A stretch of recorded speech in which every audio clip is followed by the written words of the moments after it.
Efendim ben endüstri tasarımcısıyım ama ben sadece sözel dersleri anlatırım diyen eğitimi benim de anlamam mümkün değil. Ben örneğin 20 yıla yakın bu bölümde ders verdim ama benimki sonunda sekonder, ikincil dediğimiz kültür derslerinden biri olma özelliği taşıyordu. Ama asal derslerinde mutlaka çizen, bunu bir anlamda endüstriyel koruma altına alan, yasal yapıyla bunu koruyan bir yapının egemen olduğu mesajını getiriyor hoca bize.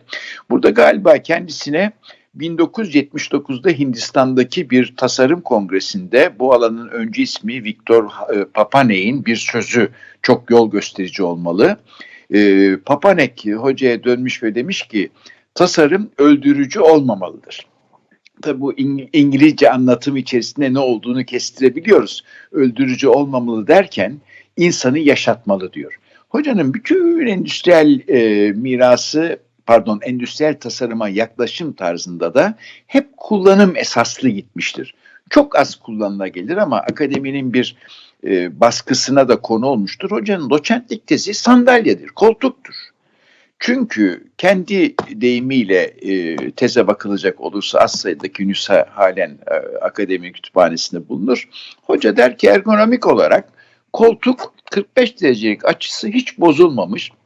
İnsanlığın hayvan olmaktan insan olmaya geçen iki ayaklı özelliğiyle yürümeye başladıktan sonra en fonksiyonel araçlarından biri. Ve hoca koltuğa çok özen göstermiş. O 200 sayfalık, yaklaşık 200 sayfa diyelim, tezinde de bir koltuğu şekillendirmiş. Yani işlevi hep baz olarak almış. Bence Papanek'in öğütünü de çok fazla bu anlamda dikkate almış ve hayata geçirmiş bir kişi. Eklemekte yarar var. Hoca Brown'un bir ev aletleri firmasından söylüyorum. Türkiye'den çağrılı tek jüri üyesi olması da sanıyorum bu çok işlevsel yapısından geliyor.